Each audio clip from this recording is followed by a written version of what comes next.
It was a chilly autumn morning, the kind where the wind seemed to whisper through the streets, cutting through every layer of clothing with ease. Karoline Leavitt, the ever-composed White House press secretary, had a packed schedule ahead of her. She was used to the weight of responsibilities, balancing media interactions, political pressure, and the eyes of the nation constantly upon her. But that day, something unusual was on the horizon, something that would shift her perspective in ways she never anticipated. Her team was gearing up for another campaign event. The buzz of a looming presidential election filled the air, and Karoline was tasked with managing media relations, ensuring everything went smoothly and projecting the right image for the administration. But as she entered the campaign office that morning, her eyes caught a brief moment of stillness in the busy, bustling environment. As part of her routine, she decided to take a walk through the downtown area to clear her head before the event. The streets were lined with campaign posters, signs of hope, and promises of a better future. Yet, as she turned the corner, her gaze landed on a woman sitting on the cold pavement outside a coffee shop. The woman was holding a sign, her face weary and weathered from years of hardship, and the sign read, "Any help, even leftover food, is appreciated." Karoline, normally quick to pass by such situations with her mind focused on the task at hand, felt a strange tug at her heart. She paused for a moment, watching as the woman sat quietly, her eyes scanning the busy world around her but not demanding attention. She simply existed, invisible to most. Without giving it much thought, Karoline found herself walking towards the woman. There was something about her quiet presence, her stoic expression, that reached into Karoline's soul. She knew she had to speak with her. "Hi there," Karoline said gently, crouching down beside her. The woman looked up, her face softened by years of hardship but still radiating an undeniable strength. "Can I get you something to eat?" Karoline asked, her voice sincere. The woman blinked in surprise. You would do that for me?" "Of course," Karoline replied, her heart warmed by the simple but profound connection they had just made. As Karoline walked away to grab a coffee and a sandwich, she couldn't help but reflect on how quickly people seem to forget about those living on the edges of society. In her world, success and ambition defined everyone's worth, but here, in this fleeting moment, she was reminded of something far more important: human connection, compassion, and empathy. When she returned with the food, she noticed the woman's eyes had softened, almost as if she couldn't quite believe the small act of kindness. Karoline handed her the food, but just as she turned to leave, the woman spoke again, her voice shaking. "Thank you, you're the first person to see me today. You'd be surprised how many people just walk on by. It's like I'm invisible." Karoline stood frozen in place, the weight of the woman's words hitting her harder than she could have ever imagined. She felt the sting of truth in those words. She had been so focused on her own world, on the issues of the powerful and the influential, that she had forgotten about the invisible people like this woman, the ones society overlooked, dismissed, or simply forgot. And that was when it happened. Karoline realized she couldn't just walk away from this moment. She couldn't simply give food and leave. There was something deeper at play here, something that spoke to her heart. "Would you mind if I followed you for a while?" Karoline asked, her curiosity piqued. The woman, still surprised but grateful, nodded. "Sure, I don't mind. It's rare someone wants to walk with me," she said with a faint, cautious smile. Karoline felt her heart race as she took a step back, deciding to follow the woman on her path. This wasn't just about giving food, it was about understanding her journey, the world she lived in, and what led her to this moment. Little did she know, this seemingly small act of kindness would forever change her. Part 2. Walking in her shoes. As Karoline followed the woman, she felt a deep sense of discomfort that she couldn't shake off. She had always prided herself on her professionalism, her ability to be in control of every situation.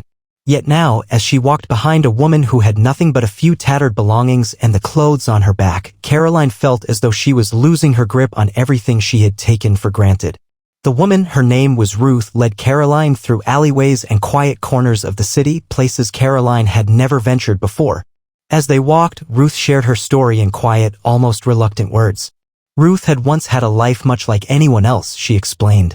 She had worked a steady job, had friends, and even dreamed of one day owning a small house.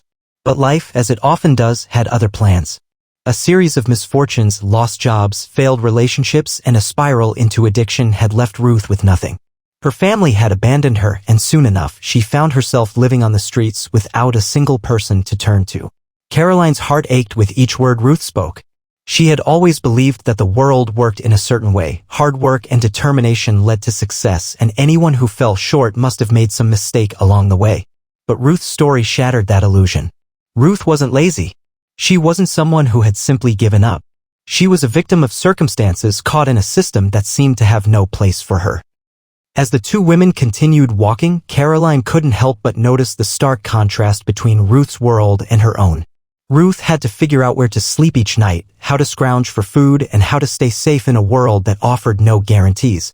Meanwhile, Karoline's life was meticulously organized, every moment of her day carefully scheduled, her existence defined by power, influence, and privilege. "I never expected it to be like this," Ruth said, breaking the silence between them. "I thought I'd be fine. But life just changed on me. I lost everything, and I haven't been able to get back up." Karoline looked down at Ruth, seeing her not as a homeless woman, but as a person who had once had dreams, who had once been someone's daughter, someone's friend. "I'm sorry," Karoline said softly. "I had no idea." "It's all right," Ruth replied, shrugging. "Most people don't know. They just see what they want to see. A woman asking for food, a homeless person on the corner. But that's not all there is. We're just people trying to survive." The words stung Karoline deeply, and for the first time she realized just how ignorant she had been to the struggles of others. She had walked through her life with blinders on, focused only on the world of politics, the campaigns, the speeches, and the media. But now, as she walked beside Ruth, she saw the cracks in the system, the glaring inequalities, the moments where people like Ruth fell through the cracks and were left to fend for themselves. Ruth led her down a street lined with boarded-up windows and abandoned storefronts, the remnants of a neighborhood long forgotten by the city's wealthy elite. The silence between them was heavy, but it wasn't uncomfortable. There was an unspoken understanding between them, a shared connection that went beyond words. As they walked, Karoline realized that she didn't want to just be a bystander in this woman's life. She didn't want to simply hand Ruth a sandwich and walk away. She wanted to do more. She wanted to help Ruth get back on her feet, to be the person who would offer her a hand, not just food, but a path forward. For the first time in years, Karoline found herself questioning everything she had ever known. What good was all the power, all the influence, if it couldn't help someone like Ruth? Wasn't it time to stop simply talking about change and start creating it? Before Karoline could ask Ruth more questions, she realized the time had passed. Her campaign team would be waiting for her, and she had to get back. But the feeling inside her wasn't going to fade. The journey wasn't over. Not by a long shot. As Karoline made her way back to the campaign event, her thoughts were consumed by Ruth's story. She had been a part of the political world for so long, immersed in a sea of policies, speeches, and sound bites. But now, as she walked into the bustling campaign office, none of it seemed to matter as much. The faces of donors, staff members, and political allies blurred in her mind, all overshadowed by the image of Ruth. The homeless woman who had shown her a side of America that was rarely discussed in the polished rooms of the White House or in the grand speeches of political candidates. The day passed in a blur. Karoline spoke with reporters, answered questions, and gave a well-rehearsed speech to a crowd of supporters. But the words felt hollow, disconnected from the reality she had just experienced. The contrast between the world she was immersed in and the world she had glimpsed through Ruth's eyes was becoming impossible to ignore. That evening, as she sat in her hotel room, Karoline couldn't shake the feeling that something had changed within her. She had always been driven by ambition, a desire to make a difference in the world through her work. But now, for the first time, she was beginning to question what making a difference truly meant. Was it about winning elections? Passing laws? Or was it something more, something deeper, more personal? As the night grew quiet, Karoline found herself unable to sleep. Her mind raced with questions. What if there was a way she could use her position, her influence, to help people like Ruth? What if she could use the platform she had to advocate for those who were too often forgotten? The more she thought about it, the more the idea seemed to take root in her heart. In the days that followed, Karoline found herself returning to the streets. She walked with Ruth again, this time with a new sense of purpose. But it wasn't just about observing Ruth's life from a distance, it was about being there, truly being present. Karoline learned more about Ruth's past, about her dreams, and about the struggles that had led her to the streets. Ruth shared the intimate details of her journey, the loneliness, the shame, and the exhaustion that came with trying to survive in a world that seemed indifferent to her existence. But it wasn't all despair. Ruth also shared moments of resilience, small victories in the face of overwhelming odds. She had found ways to stay connected to others even in her most difficult moments. She had made a community with other homeless people, forming bonds of friendship and support that transcended the streets.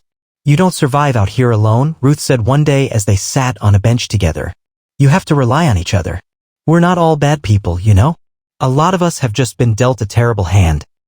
Karoline nodded, feeling a wave of emotion rush over her. She had spent so much time in her life surrounded by powerful people, those with money, status, and influence, and had always believed that success was a matter of hard work and determination.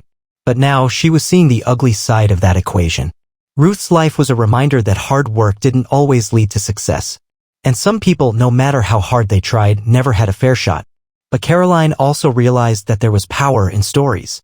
Ruth's story and the stories of countless others like her were too often ignored by the political elite. The voices of the homeless, the marginalized, the forgotten, they weren't just statistics or faceless issues to be debated in a boardroom. They were real people with hopes, dreams, and the same right to dignity as anyone else. Karoline had always been a fighter, but now she found herself fighting for something more meaningful. She wasn't just fighting for political victories, she was fighting for the humanity of those who had been overlooked for far too long. Part 4. A shift in perspective. A few weeks later, Karoline sat in a meeting with her campaign team, reviewing polling data and preparing for another round of speeches. But as her team discussed strategies and media angles, Karoline's mind wandered. She couldn't focus on the numbers, the projections, or the talking points. Her heart wasn't in it anymore, not in the way it used to be. Finally, she spoke up, interrupting the meeting. "I want to change the narrative. I want us to talk about something real, something that affects millions of Americans but is rarely addressed in our political discussions." The room fell silent, the eyes of her team turning to her with a mix of surprise and curiosity. "I've been spending time in communities that most people never see," Karoline continued, her voice steady but filled with conviction. "I've met people who are struggling to survive, who have been left behind by the system. I want us to focus on them. We need to talk about homelessness, poverty, and inequality, not just as numbers, but as human beings." There was a long pause before anyone spoke.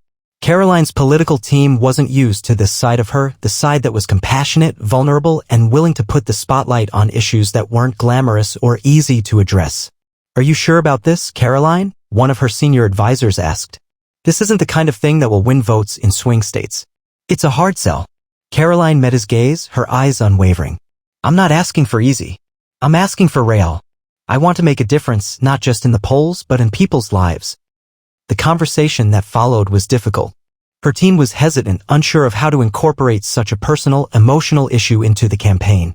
But Karoline refused to back down. She knew that if she didn't use her platform to advocate for change, no one else would. And she couldn't live with that. Over the next few weeks, Karoline and her team worked tirelessly to shift the focus of the campaign. They organized town halls in underserved neighborhoods, partnered with local shelters, and used their media presence to highlight the struggles of people like Ruth. The campaign began to change, slowly but surely. It wasn't about partisan politics anymore, it was about people, real, everyday people who had been ignored for far too long. And while there were still challenges ahead, both politically and personally, Karoline felt a sense of peace she hadn't known in years. She was no longer just a spokeswoman for a political agenda. She was a voice for the voiceless, a champion for those who had been forgotten by the system. The woman who had once walked down the street, focused solely on her political career, had transformed. She was now a leader with a heart full of compassion and a deep understanding of the struggles faced by those less fortunate. Part 5. A new path forward. As the election approached, Karoline's newfound sense of purpose grew stronger. The campaign continued to gain traction and her team began to embrace her vision. People responded to her authenticity, her willingness to stand up for the forgotten, and her desire to make a real impact. But it wasn't just about winning the election anymore. It was about continuing to fight for the causes that mattered most, causes that went beyond partisan divides and addressed the core issues that defined the American experience. One evening, after a long day of speeches and interviews, Karoline found herself sitting with Ruth again. They sat in the same park bench where they had shared stories weeks earlier, but this time, the conversation felt different. There was a sense of hope in the air, a belief that change was possible. "Do you think things can get better?" Ruth asked, her eyes searching Karoline's face. Karoline smiled softly, her heart full. "I believe they can. I believe we can make a difference. Together." As they sat there watching the world go by, Karoline knew her journey had only just begun. She had stepped into a world she had never truly understood, but now she was committed to making it better, not just for Ruth, but for everyone who had been left behind. And in that moment, Karoline knew one thing for sure. No matter what happened next, she would never again walk through the world with blinders on. The world was full of stories of pain, resilience, and hope, and she was ready to listen.